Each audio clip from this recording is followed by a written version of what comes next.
Hi, welcome to week 6, session 2, pacing and tension. We are working down the funnel. Last week we got to this place here at the neck of the funnel, and the chapters that you're going to send to readers are here.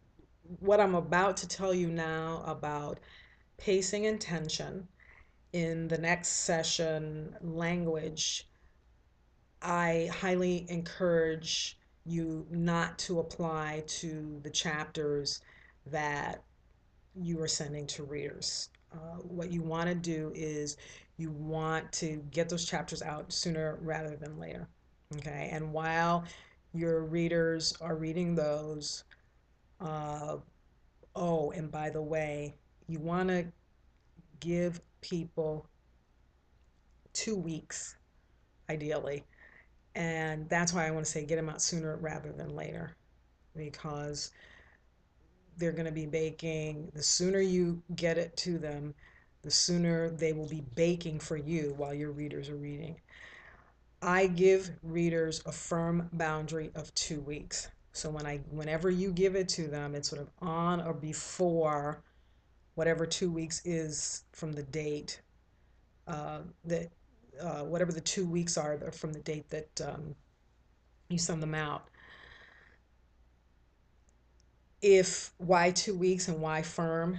Because I have found from previous experience with 9 books that, and actually it was really only my first 5 books I had readers. After that, I I really didn't have readers, or I only had like 1 or 2 readers for certain books that I definitely wanted a second or third pair of eyeballs on.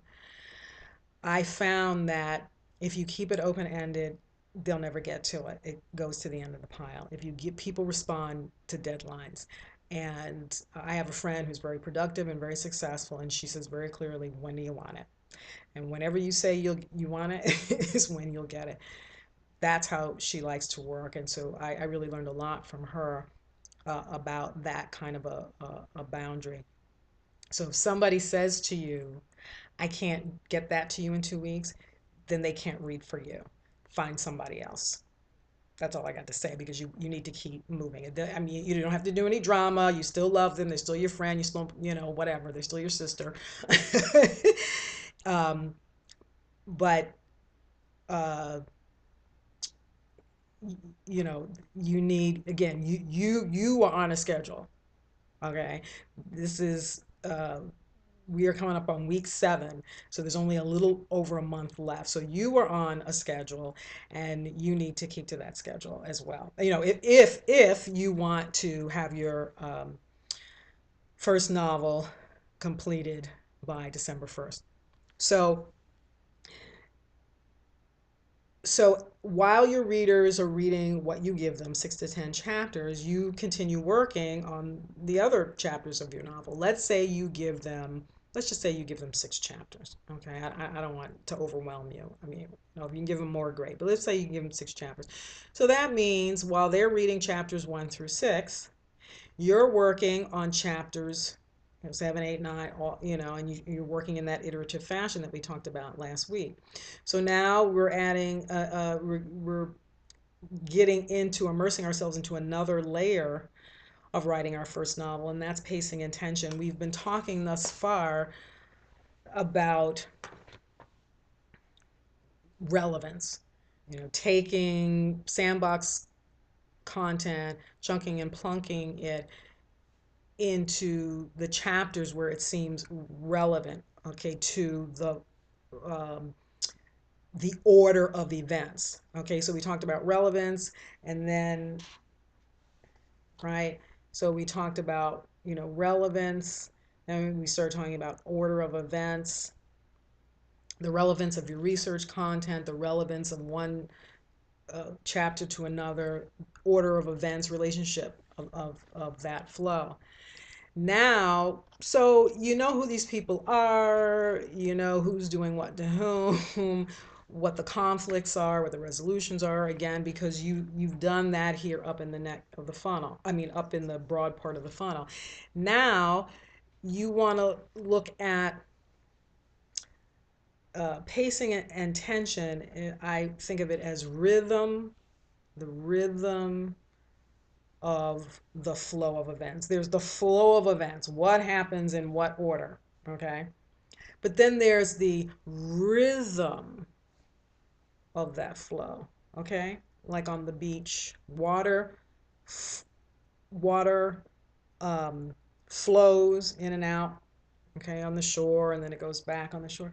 But then, depending upon any number of meteorological events, that in and out, okay, that flow of in and out, ebb and flow, will change rhythmically. Sometimes the water will be like this, sometimes it'll really rise and it'll. So it really depends. Although the Gulf of Mexico, the body of water near where I live, is not as rise and fall as the Atlantic, but it still very much has its rhythm. So it's the same thing with your novel. And that, what is the rhythm? What is the energy? Okay.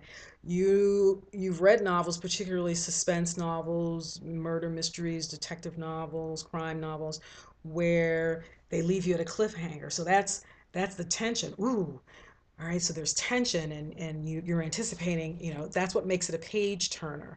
It's not just this happens, this happens, this happens, that's the flow of events, but then you got to give it some rhythm. You got to get people on the rise. Ooh, exciting, something's going to happen.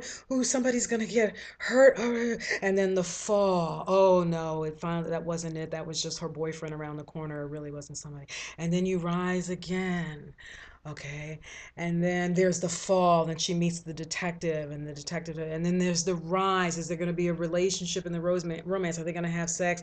When they have sex, and then there's the after. So it's, you see, like I'm moving in my body. It's okay. Get into your body with it. Yeah. Move those chapters around. That's why there's subjects.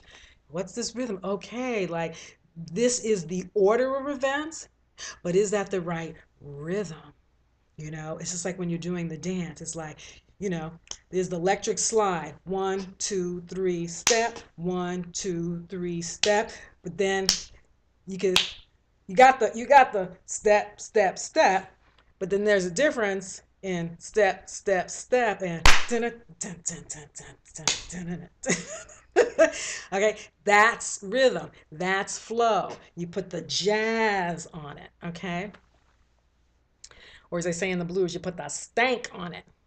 So tension is creating suspense. So again, you've got the flow of chapters 5, 6, 7, and 8, but do you have some fireworks? Do you have some energy? Um, Up and down? Do you have that tension when they turn? Do you leave them on a note where, oh, I wanted to go to sleep, but I have to at least read the first three paragraphs of chapter 7 because of how she left it hanging in chapter 6? That's what you're looking at this next level of the funnel. See ya.